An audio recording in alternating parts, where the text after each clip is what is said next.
Vamos falar um pouquinho aqui sobre nossa. Eu voltei para colocar a nossa aula para gravar, tá bom?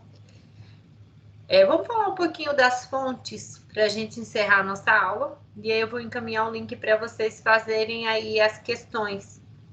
É bem pouquinho aqui o nosso conteúdo com relação às fontes. E a gente já encerra o nosso conteúdo da aula de hoje para a gente não ficar com conteúdos atrasados. Na próxima aula a gente já começa a falar de interpretação e princípios. Fontes do direito penal. Então, lembre sempre que eu pedi para vocês fazerem o nosso mapinha mental. Lembre de fazer o garantismo aí, os 10 axiomas. Elenque os 10 axiomas do garantismo de Luigi Ferrajoli, né? Vocês vão escrever e explicar o que significa. Tirar uma foto e mandar para mim no grupo. E aí vamos fazendo aí uma retrospectiva já. Vocês já sabem o que é direito penal, né?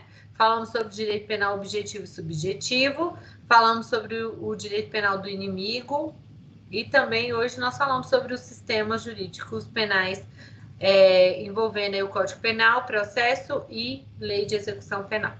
Falamos também sobre a ciência criminal, que envolve a criminologia, política criminal e a vitimologia. E agora vamos falar sobre a fonte do direito penal. Professora, mas quando a senhora falou sobre o estudo do direito penal, o conceito, você já falou um pouquinho sobre as fontes do direito penal. Só que agora a gente vai conseguir identificar quais são essas fontes. Claro que eu disse que o nosso direito penal, ele tem a fonte normativa onde? Decorre da nossa Constituição. Quem é que é a nossa fonte aqui formal, né? As fontes formais ou materiais, aí nós vamos buscar forma, fonte, da onde que vem, quem é que elabora esse meu direito penal, quem é que cria as nossas leis. E é isso que nós vamos estudar agora. Como é que nós vamos analisar essas fontes dentro do nosso sistema jurídico agora. Então, o que é a fonte? Primeiro, nós vamos entender o que é a fonte. Aqui nós vamos pensar na fonte é o que? A forma de criação e como se opera o direito penal com a sua Professora, aplicação. Oi? o slide está... A senhora colocou o slide ou não? Sim. Ah, tá bom. É que não apareceu para mim ainda não. Então atualiza. Eu acho que às vezes é bom você dar uma atualizadinha aí. Mas ele está aí na tela. Então, nós estamos falando das fontes. As fontes vão falar sobre o quê? Como se opera e como se cria o direito penal na sua aplicação prática, como da onde que surge, como é que é elaborado o direito penal. Nós já sabemos da comoção, da repercussão, mas agora nós vamos saber quais são essas fontes formais e as fontes materiais, fontes formais direta, indireta, tudo isso é o que nós vamos analisar agora. Será que só a lei é fonte do direito penal? Então, quais são essas nossas fontes? No primeiro momento, nós vamos falar que as fontes, elas podem ser o quê? Formal ou material. Então, fonte vão ser os meios pelos quais se origina a nossa norma, se cria o nosso direito penal. E aí, dentro dela, nós temos as fontes formais e materiais. Vamos falar primeiro sobre as fontes materiais. Vocês podem encontrar também em alguns outros doutrinadores fontes substanciais, fonte de produção. Tudo é a mesma coisa, professora? Sim. Fonte material. Aonde que nós temos essa fonte material? Quem é o órgão que vem aqui criar o nosso direito penal? Então, nós vamos ter quem? A União. Ué, professor, e os estados, eles podem legislar também sobre normas penais? Podem, mas se tiverem o quê? Uma lei complementar que venha exatamente falar que os estados podem legislar sobre normas penais, mas é específico. Se não tiver uma coisa diferente naquele estado, ele não pode legislar. Ele não pode legislar sobre normas gerais. Normas gerais, a competência é da União. Então, é a União que vai legislar sobre normas gerais.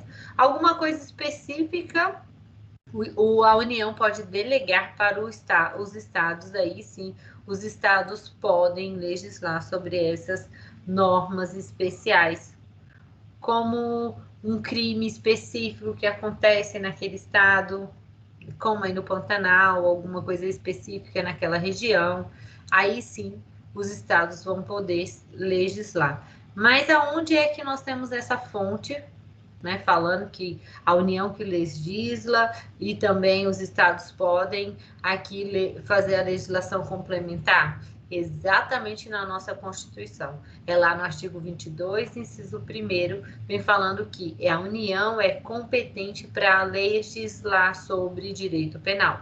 E também, no parágrafo único, nós vamos ter ali, excepcionalmente, os estados também vão poder legislar, só que mediante criação de lei complementar. Se não tiver lei complementar que venha falar exatamente que os estados podem legislar, não pode os estados criar legislação. Aí dentro para que os estados venham exatamente legislar, o que nós vamos ter? Os requisitos. Quais seriam esses requisitos? Primeiro, a natureza formal, que é o que? A nossa legislação complementar. A União vai criar uma lei complementar para falar ali que o Estado pode legislar sobre aquela norma penal específica. E a natureza material, que é qual conteúdo que vai tratar essas questões específicas de interesse do Estado. Então, o Estado só vai poder legislar sobre aquilo que a União determinar. Ele não pode legislar sobre normas gerais. Então, só a União vai criar normas de direito penal?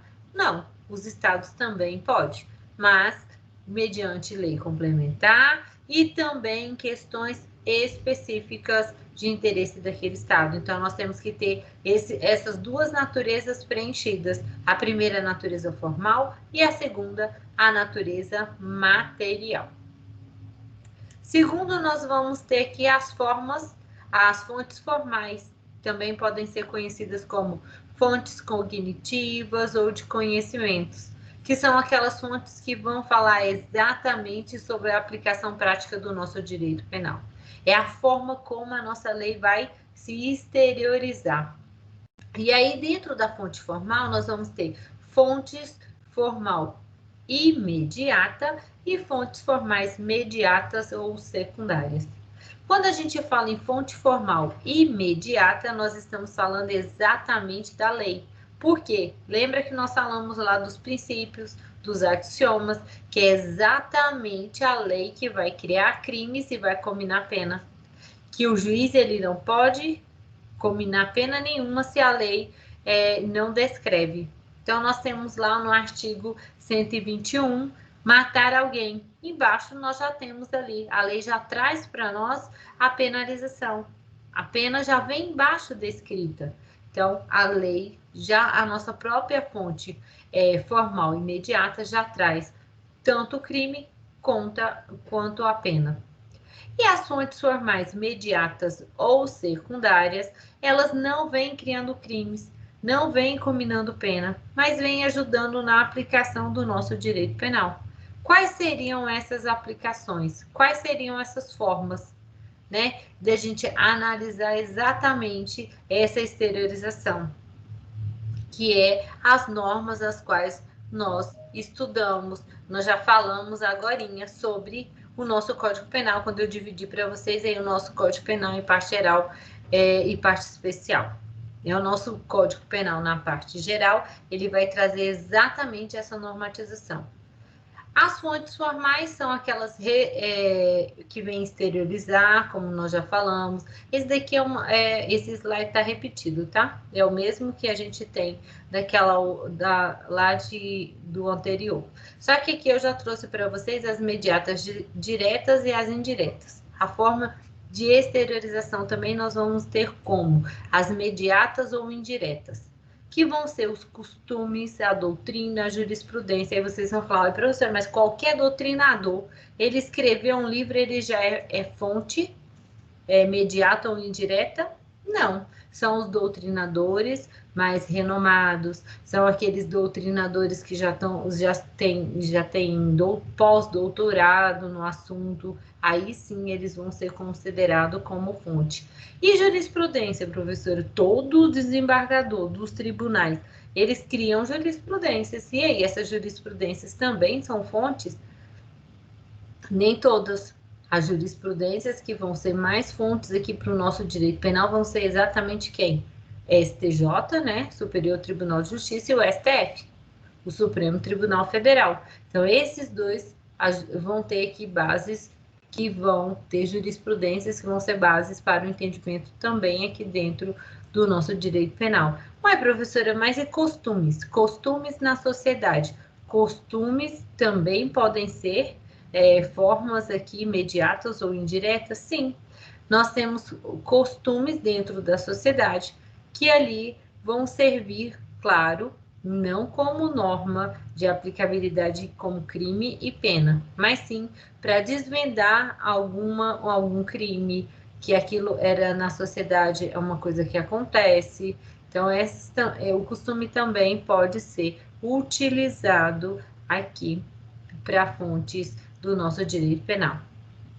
É claro que vocês vão sempre ouvir dentro do direito penal que nada aqui dentro do direito penal pode ser para prejudicar o réu, sempre para beneficiar o réu. E aí nós vamos ter aqui, para a gente já encerrar as nossas fontes de uma forma mais célere, para vocês entenderem, a nossa Constituição, os tratados internacionais sobre direitos humanos. Eu trouxe o conceito e a explicação de jurisprudência, caso vocês queiram, não tenham entendido a minha explanação. A Constituição, o que nós vamos ter dentro da nossa Constituição? Os princípios, os nossos princípios constitucionais. Inclusive, quando a gente tem o ferimento a esse princípio constitucional dentro do nosso direito penal, dentro do nosso processo penal, nós vamos ter uma nulidade absoluta. Então, os nossos princípios constitucionais, lembre sempre da nossa pirâmide de Kelsen. Constituição, ela está no topo. Então, tudo que fere a Constituição, os princípios constitucionais, dentro do direito penal, é nulidade absoluta. Então, ela é fonte? Sim, ela é fonte também do nosso direito penal. Tratados internacionais que versam sobre direitos humanos. Nós temos, o Brasil tem assinado aí vários tratados, mas o mais antigo que vocês já devem ter ouvido é o Pacto de São José da Costa Rica. Ele é um tratado que o Brasil já aderiu, já tem muito tempo, e por conta desse tratado, nós temos aí algumas normas que são utilizadas dentro do nosso ordenamento jurídico e que não tem, aliás, nós temos até normatização contrária, como o depositário infiel, que foi abolido a prisão do depositário infiel, uma prisão civil, que é lá no direito, no processo civil, no direito civil, quando você compra aquele carro financiado, você assina um termo que você é depositário fiel. Quando você deixa de pagar e some com o carro, significa que você é um depositário infiel. Antes você poderia ser preso. Depois da assinatura do do Brasil aderiu ao Pacto São José da Costa Rica, não é mais possível aqui a prisão do depositário infiel. Então, nós não temos mais essa modalidade de prisão civil aqui no Brasil. A jurisprudência, para vocês verem aqui o que significa, são decisões dos nossos tribunais superiores. Podem ser, se a gente tiver decisões reiteradas, nós vamos ter o quê? Súmulas vinculantes, decisões que vêm com entendimentos majoritários dos nossos tribunais também, a nossa doutrina e as fontes gerais do direito. Quais são as fontes gerais do direito? Os princípios gerais aqui do direito. Nós vamos falar sobre os nossos princípios e aí sim vocês vão inteirando sobre cada um desses princípios. E os costumes, né? Os costumes que é reiterado aqui na sociedade. O que nós temos como costume? Sabe aqueles costumes de religião? Por exemplo, algumas religiões têm como cultura, como costume, quando tem um menino fazer a cisão ali.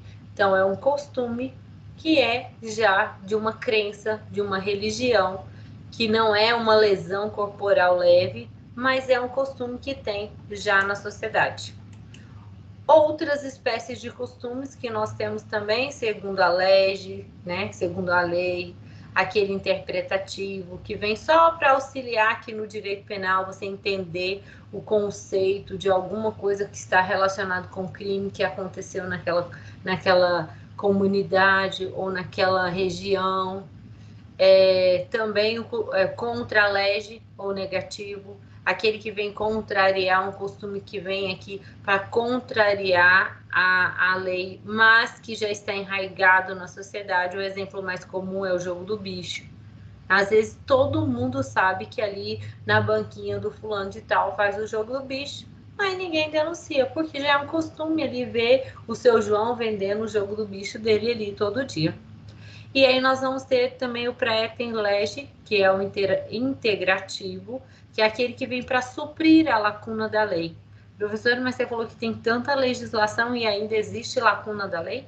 Sim, nós temos várias lacunas na nossa legislação. Nós temos várias normas que falta complementação, que às vezes nós vamos falar sobre elas, mas você precisa buscar, por exemplo, o que é drogas dentro de uma portaria do Ministério da Saúde, porque dentro da nossa legislação há uma lacuna quanto ao significado de que é. E aí nós vamos ter também aí, ó, o exemplo da circuncisão peniana aqui, realizada nas crianças, que seria exatamente esse exemplo aí da lacuna, que não vai ser um costume que vai causar lesão corporal. Então, aqui o que eu quero que vocês aprendam é o quê? Fontes do direito. O que nós temos como fonte do direito penal? Nós temos a legislação, né, o Código Penal, a lei. Nós vamos ter a Constituição, os tratados e também os princípios gerais do direito e os costumes. Essas 5 são as fontes básicas que vocês precisam saber. É claro que daqui a pouco a gente vai estudar as normas e aí nós vamos falando sobre cada uma delas novamente. Por isso que eu trouxe elas mais sintéticas para a gente encerrar o nosso conteúdo de hoje. E agora eu vou passar para vocês o questionário, né? As questões objetivas para vocês fazerem. Não precisa me encaminhar, vocês vão fazer quando vocês terminarem. Agora são 9h20, vou dar uns 15 minutos para vocês. E aí, quando encerrar o tempo, ou se vocês terminarem antes, vocês vão, professor, já terminamos, podemos corrigir. A gente vai corrigir fazendo a revisão de todo o conteúdo de hoje. E aí, depois, quando a gente terminar a correção, eu vou falar para vocês, podem me enviar. Que aí, quando vocês enviar, vocês não vão ter acesso às questões, que vai ficar só o link para mim, vocês depois vão receber no e-mail de vocês. Mas depois que eu liberar como se fosse uma correção, eu libero para vocês o valor para vocês já irem arquivando aí as questões e as notas do trabalho. Já vai valer também como chamada, né? Todos vocês que estão aqui, a Aline, a Catiúcia, o Claudio Honor, a Elsa, o Evanilson, o Gabriel, e todo mundo que está aqui vai colocar um nome. Primeira coisa que eu quero de vocês, e-mail. Por que e-mail, professor? Para receber a resposta e a confirmação de que vocês fizeram o trabalho. Segundo, nome completo. Terceiro, vocês vão responder as questões, todas as questões. Terminou, espera, não clique em enviar, porque é o Google Forms. E aí a gente corrige, depois que a gente corrigir, aí sim vocês vão encaminhar para mim. E aí já está encerrado, vai dar o tempo da gente corrigir tudinho e encerrar até às 10 horas, tá? Então, eu já vou mandar aí no grupo para vocês. Tem alguém que não está no grupo?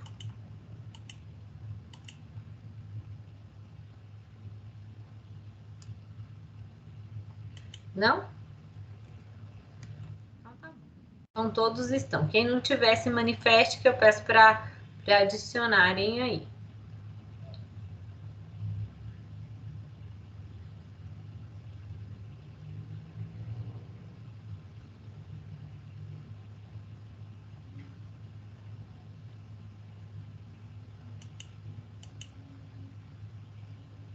O líder de vocês é o Davi, é?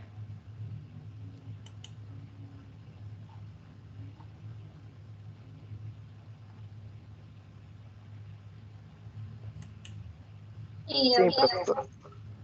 Eu não vi o Davi nenhum dia na nossa aula. Será que ele está com algum problema? É, ele estava numa. Ele foi transferido de um lugar que ele trabalha. Aí ele disse que a partir de amanhã ele vai voltar a assistir às aulas novamente. Ah, então ele está no horário de trabalho, é? Isso, que ele tinha sido mudado. Entendi. Tá bom. Já mandei aí para vocês, então vocês abrem o link, ó. 15 minutos para vocês fazerem aí. Já tá valendo. Leiam, tentem analisar as questões com base em tudo que nós estudamos hoje, para vocês responderem aí.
E aí, terminaram?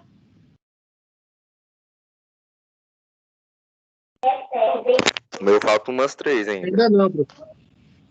Então, vou dar mais 4 minutinhos para vocês terminarem, senão a gente vai lendo junto aqui. 9h40 a gente corrige.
Vamos lá?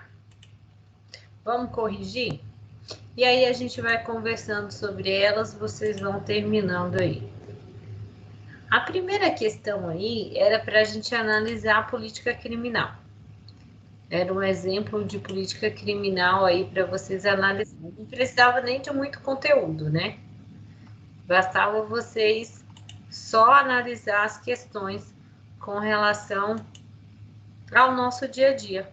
É muito mais uma questão de informações na TV e no dia a dia do que uma questão de matéria propriamente dita. Então, é só para vocês analisarem aí a questão da conjuntura da política criminal no Brasil. É exatamente isso que a questão queria de vocês. Analisar o que a política criminal faz. Então, a alternativa A eficácia do trabalho policial pode ser verificado pelo baixo índice de letalidade e o alto índice de prisões efetuadas? Não, né? Isso não tem nada a ver com a eficiência aqui do trabalho da polícia. A polícia não tem só essa tarefa de ficar efetuando prisões. Na realidade, nós temos a polícia militar com o fim de prevenir o crime. Já a civil, ela vem aqui exatamente para fazer o papel da investigação. Aí a letra B. O processo de encarceramento em massa no Brasil alavancou no período da vigência da Constituição de 1988, apesar desta ter como fundamento a cidadania e a dignidade da pessoa humana.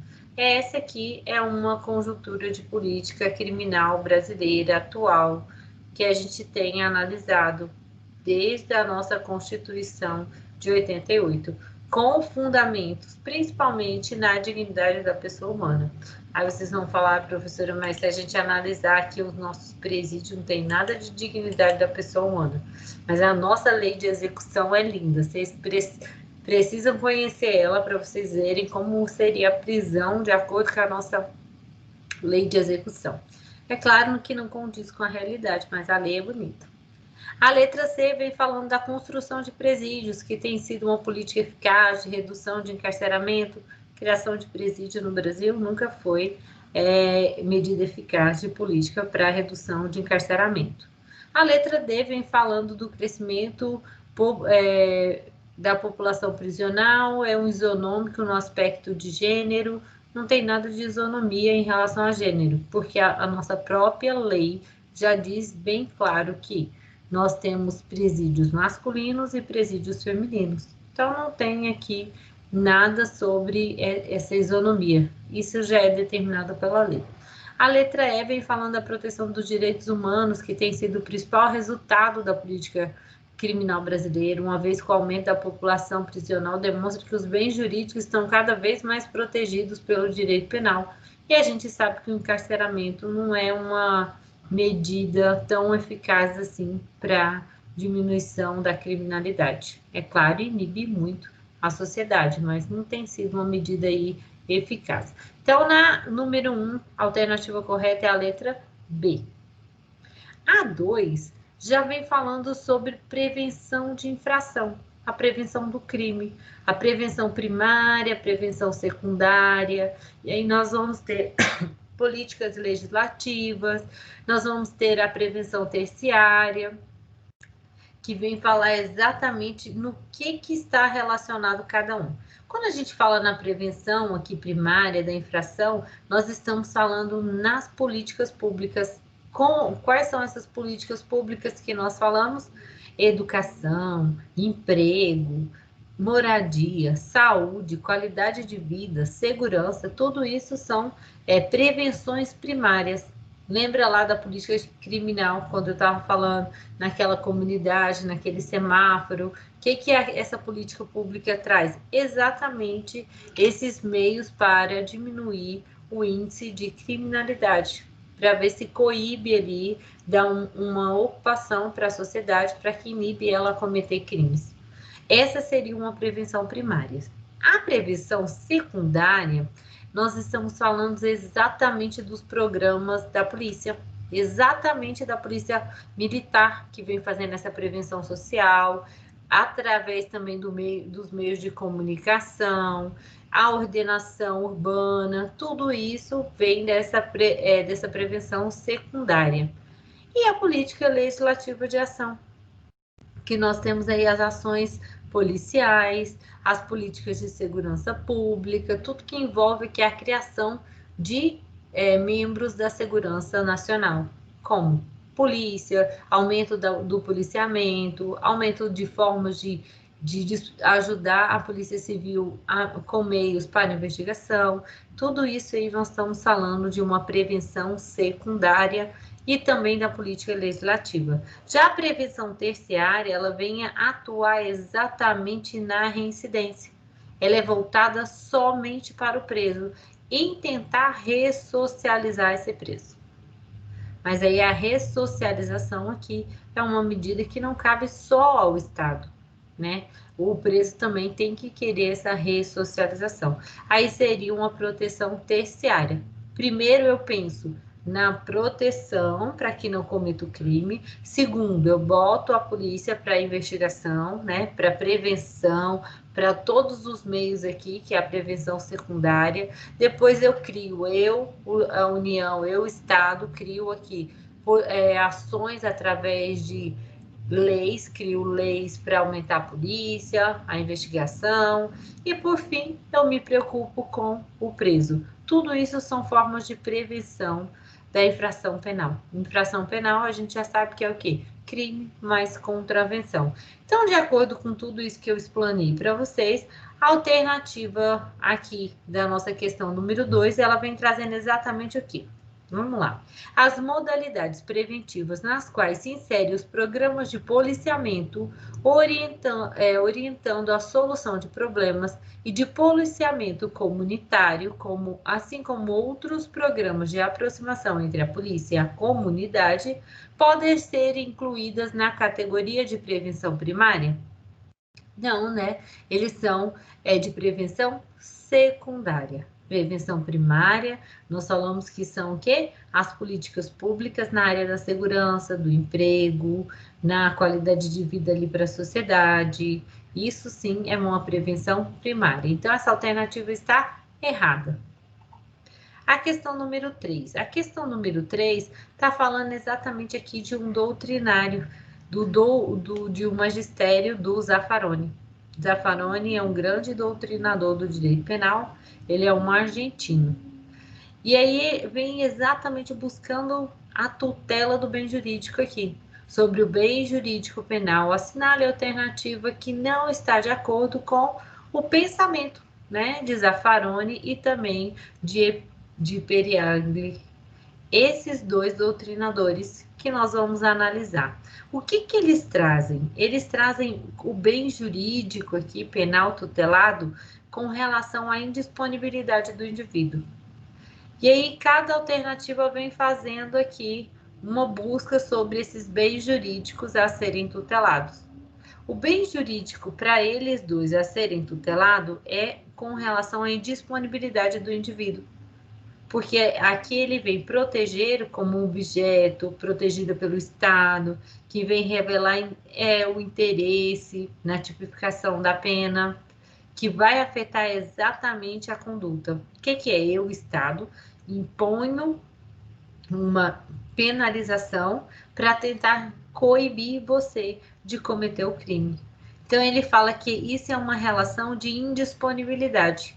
Então, bem para ele tutelado é essa relação de dispor, né? Que você vai dispor o uso, o bem, o Estado que vai dispor desse bem jurídico aqui para poder fazer o quê? Alcançar uma autorrealização, uma inibição, que é o nosso direito penal aqui de punir. É isso que traz nessa questão que o Zaffaroni traz aqui no livro dele. Vocês não leram, mas eu quis trazer essa questão exatamente para vocês analisarem aí o que é esse bem jurídico tutelado descrita pelo Zaffaroni. Então, a nossa alternativa correta é exatamente, né, a alternativa B, C, que vem falando aqui, o bem jurídico penalmente tutelado é a relação de indisponibilidade de um indivíduo como um objeto protegido pelo Estado, que revela seu interesse mediante a tipificação penal de conduta que o afeta. Para o Estado é disponível, para o indivíduo é indisponível, porque se eu cometer algum crime, o Estado vai me punir. Então, esse é um bem jurídico que nós falamos lá, que é um bem jurídico a ser protegido. Bem jurídico, a vida, se eu matar alguém, se eu furtar alguém, se eu roubar alguém, tudo eu vou ser punido aqui pelo Estado. Então, essa é a nossa alternativa correta na questão número 3. Já a questão número 4 era para vocês analisarem a respeito das características do direito penal. Também sobre a proteção dos bens jurídicos, as funções do direito penal, que nós falamos na primeira aula, e também hoje eu falei um pouquinho sobre essas funções aí do direito penal. Qual seria a nossa alternativa correta aqui com relação a essas características? Então, segundo o direito penal, é possível incriminar a simples conduta humana que exponha a perigo bens jurídicos, ainda que não exista vítima determinada e direta? Podemos? Podemos. O nosso direito penal, em alguns momentos, nós não vamos ter uma vítima determinada, como o meio ambiente, crimes contra o meio ambiente. Nós temos uma vítima determinada? Não, nós não temos. Empresas jurídicas também podem sofrer? Podem. E nós vamos falar sobre cada um desses sujeitos também. Mas essa é a nossa alternativa correta aqui nessa questão. Querem falar alguma coisa? Alguém acho que abriu aí.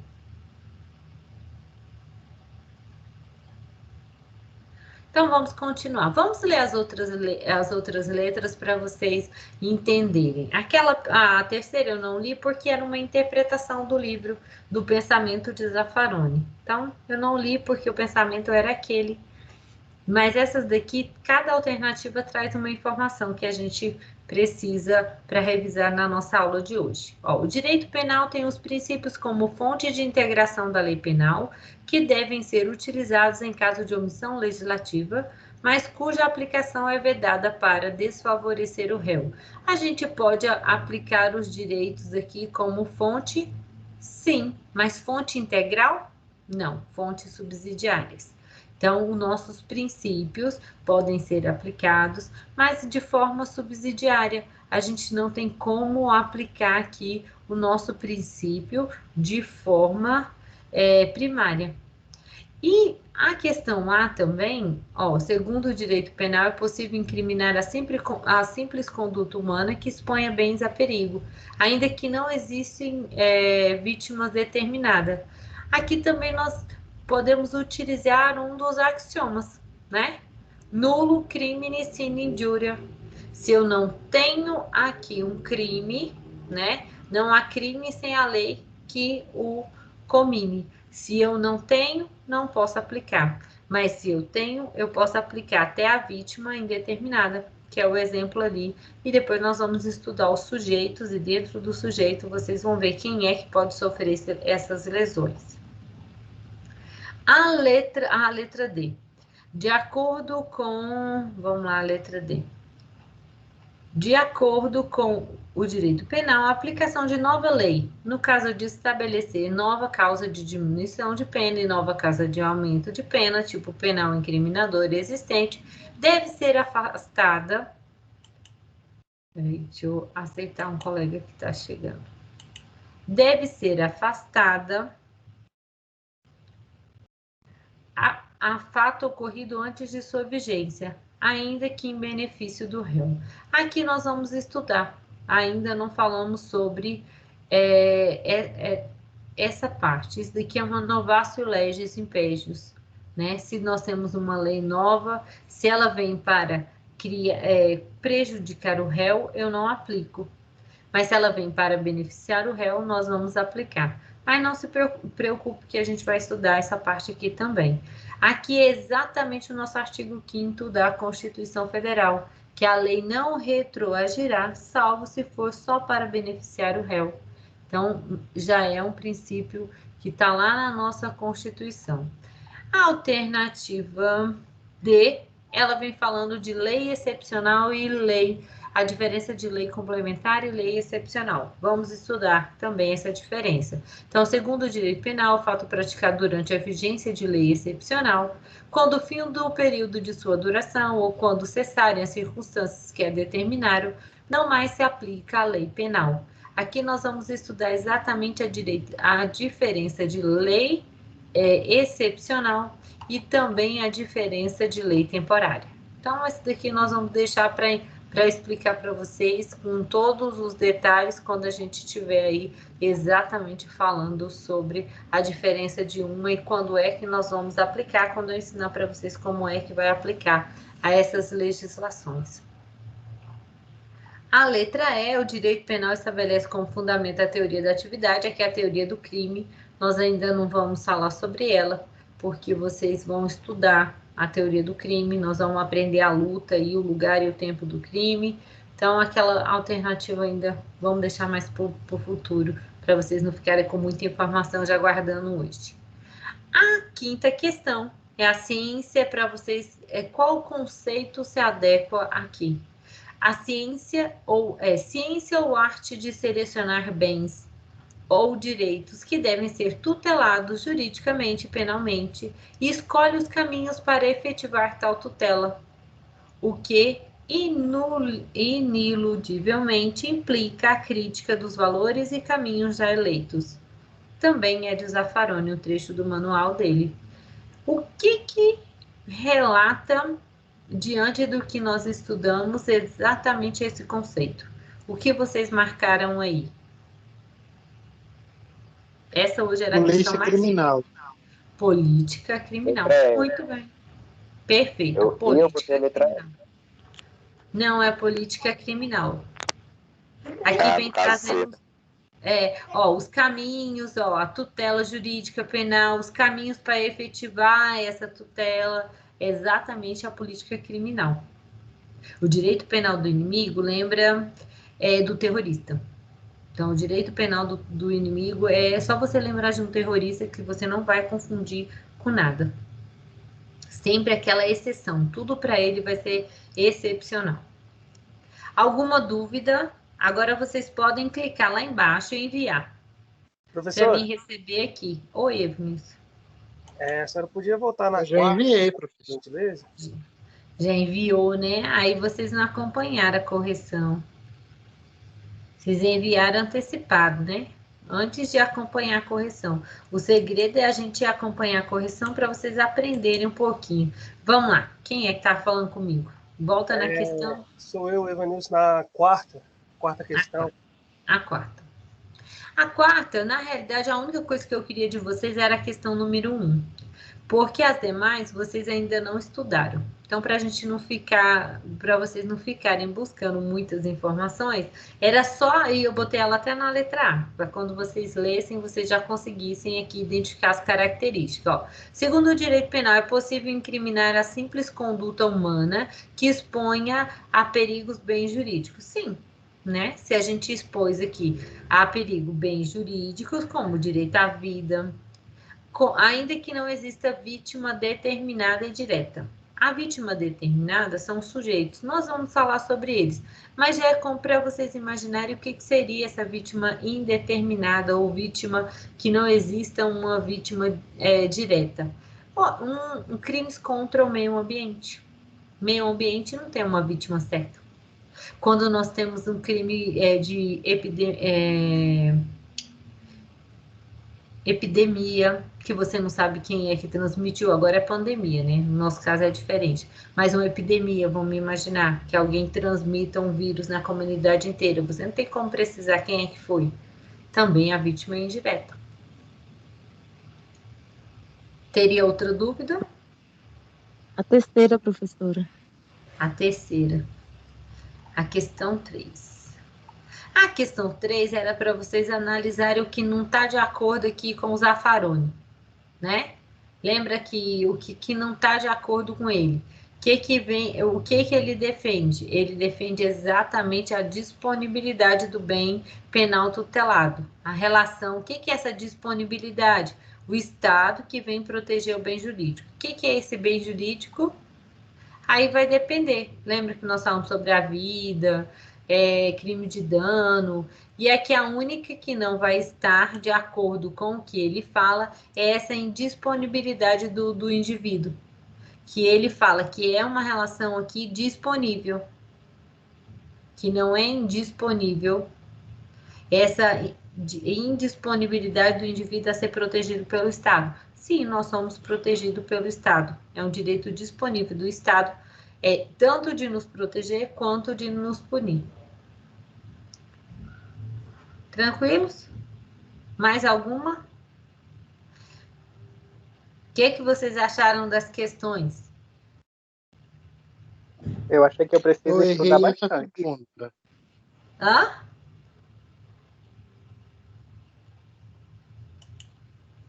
Das 5, eu havia errado 2.